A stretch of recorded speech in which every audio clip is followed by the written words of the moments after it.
नमस्कार, मैं GRS news के लिए गिरीश शेखरवाल। आखिर कांग्रेस के पीछे देश के प्रधानमंत्री नरेंद्र मोदी क्यों पीछे पड़े हैं, इस बात पे तो चर्चा होगी ही। आज के इस ब्लॉग में मैं बात करूंगा कि क्या कांग्रेस के बहाने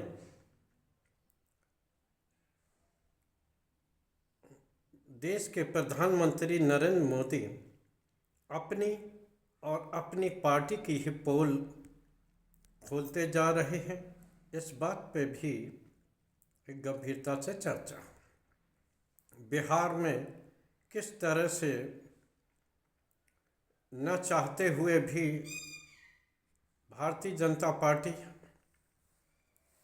उन नीतीश कुमार को मुख्यमंत्री बनाने की ओर विवश होती दिख रही है, जिनको बीमार बताने के लिए न सिर्फ भारतीय जनता पार्टी और उनकी गोदी मीडिया ने अभियान चलाया, बल्कि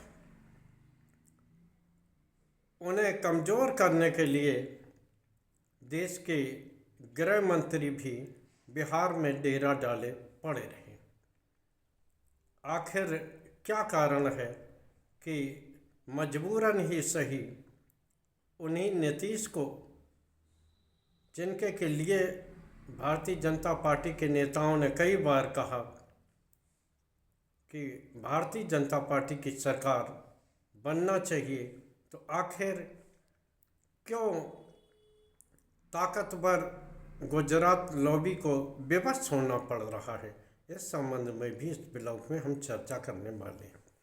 सबसे पहले प्रधानमंत्री के उन बयानों की ओर आपका ध्यान देना चाहूँगा, किस प्रकार से उन्होंने एनडीए की प्रचंड जीत को लेकर कांग्रेस को दोषी ठहराया था और किस प्रकार उन्होंने कांग्रेस को महागठबंधन यानी कि इंडिया गठबंधन की हार के लिए भी दोषी ठहरा दिया। हालांकि ये एक नैरेटिव था जिससे कि कोई भी विपक्षी दल कांग्रेस के साथ मिलकर गठबंधन न करे और न ही विपक्षी दलों की कोई एकता बनती दिखाई दे। जिस प्रकार से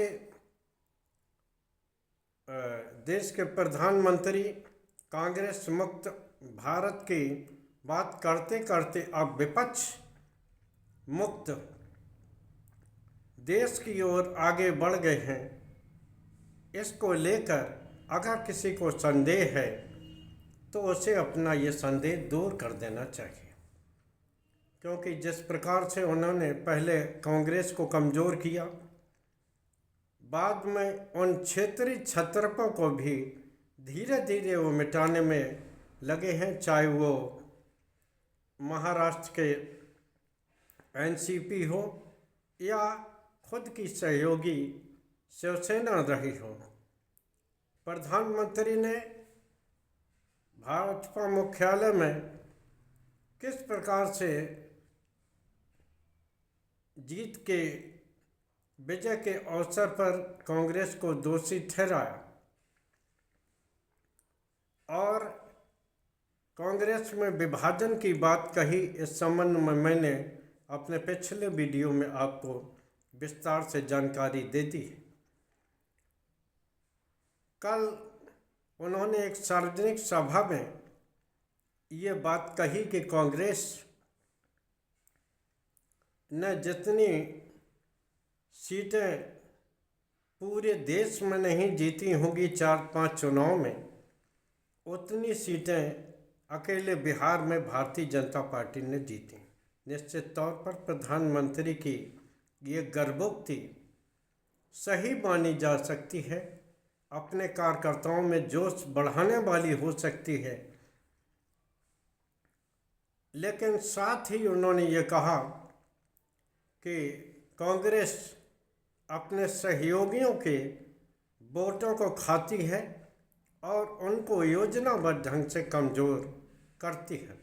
निश्चित तौर पर यह बात कांग्रेस पर भले ही सही न बैठती हो, लेकिन ये गुजरात लॉबी पर बिल्कुल ही सही बैठती है।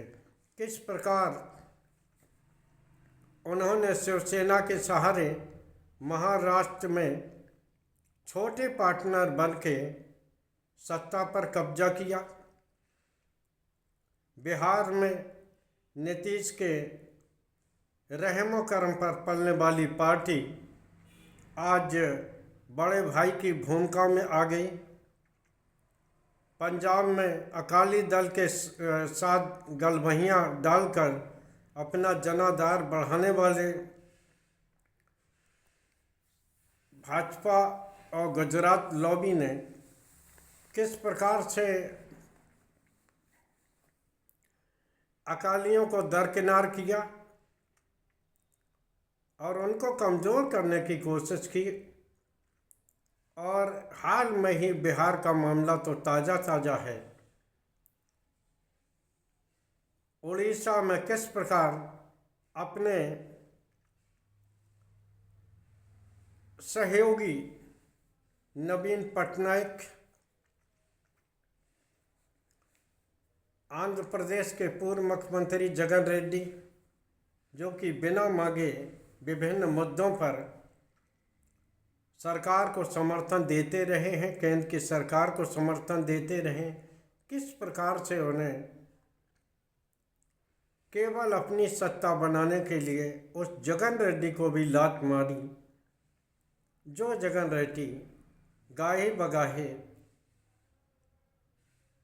उनकी विभिन्न कानूनों में अपने दल का समर्थन देके मजबूत करते रहे। वही दांव उन्होंने बिहार में चलना चाहा था, लेकिन बिहार में चूंकि नीतीश कुमार है, तो उन्होंने नीतीश कुमार ने यह साबित कर दिया कि वो अभी भी भले ही उम्र उनकी ज़्यादा हो गई हो, लेकिन उनमें अभी भी राजनीति बाकी है और वो किसी भी विपरीत परिस्थिति से लड़ने के लिए सक्षम।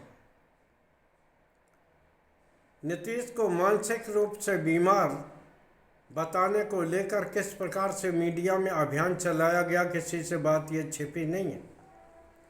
लेकिन नीतीश कुमार ने खुद को साबित कर दिया है बिहार के उन चुनाव परिणामों के जरिए कि किस प्रकार उन्होंने जीविका दीदी के खातों में 10-10 हज़ार की राशि डालकर एक तरह से हारी हुई बाजी को अपने मुट्ठी में किया, खुद को मजबूत किया। और किस प्रकार से आज न चाहते हुए भी भारतीय जनता पार्टी को उन्हें मुख्यमंत्री बनाना पड़ रहा है। प्रधानमंत्री जी कांग्रेस की आलोचना करें, इसमें कोई गलत बात नहीं है, क्योंकि